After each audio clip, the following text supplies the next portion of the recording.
beyond the sun and stars.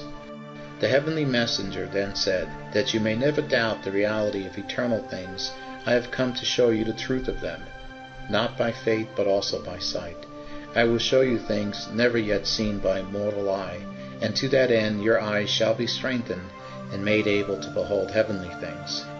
At the words of the angel I was very surprised, and doubted I would be able to bear it. I said to him, "Who is able to bear such a sight?" To this he replied, "The joy of the Lord shall be your strength."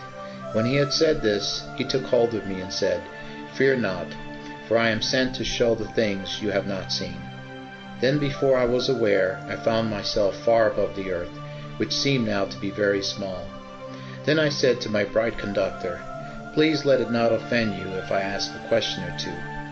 To this he replied, "Speak on. It is my work to inform you of what you ask, for I am a ministering spirit, sent forth to minister to you and to those that will inherit salvation."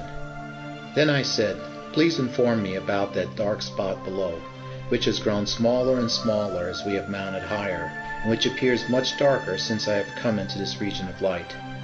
My conductor replied, "The little spot that now looks so dark and despised is the world which you have lived on.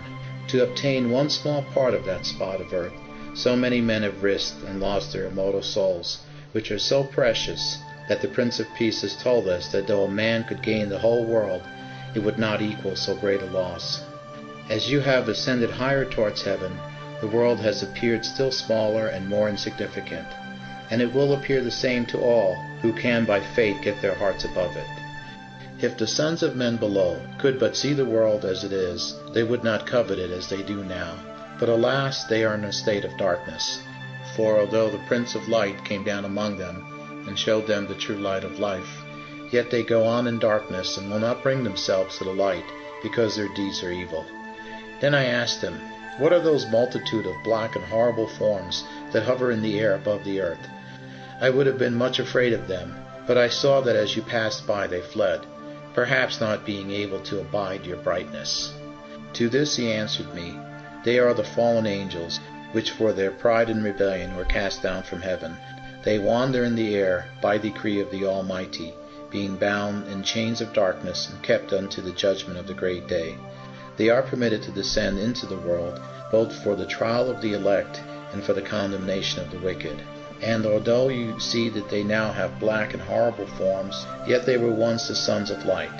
They once were clothed in robes of glorious brightness, like what you see me wear. But the loss of this, although it was the result of their own willful sin, fills them with anger and hatred against the ever-blessed God, whose power and majesty they fear and hate." "Tell me," I said, "O blessed conductor, have they no hope of being reconciled to God again, after some period of time, or at least some of them?"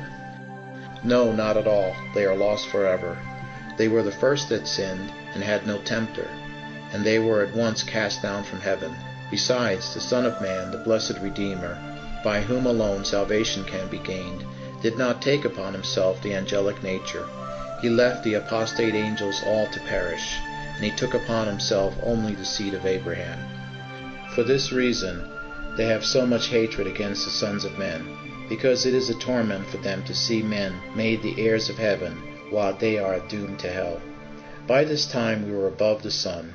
My conductor told me this mighty globe of fire was one of the great works of God. Yet all the stars were not less wonderful, whose great distance away makes them appear like candles in our sight. They hang in their appointed place without any support. Nothing but his word that first created them could keep them in their station. "These words are enough," I said to my conductor, "to convince anyone of the great power of their Creator, and to show the evil of that unbelief which questions the being of the God who has given so many evidences of his power and glory. If men were not like beasts still looking downward, they could not help but acknowledge his great power and wisdom." "You speak what is true," he replied, "but you will see far greater things than these. These are but the scaffolds and outer works of that glorious place that the blessed above inhabit. A view of it shall now be given to you, as far as you are able to comprehend it."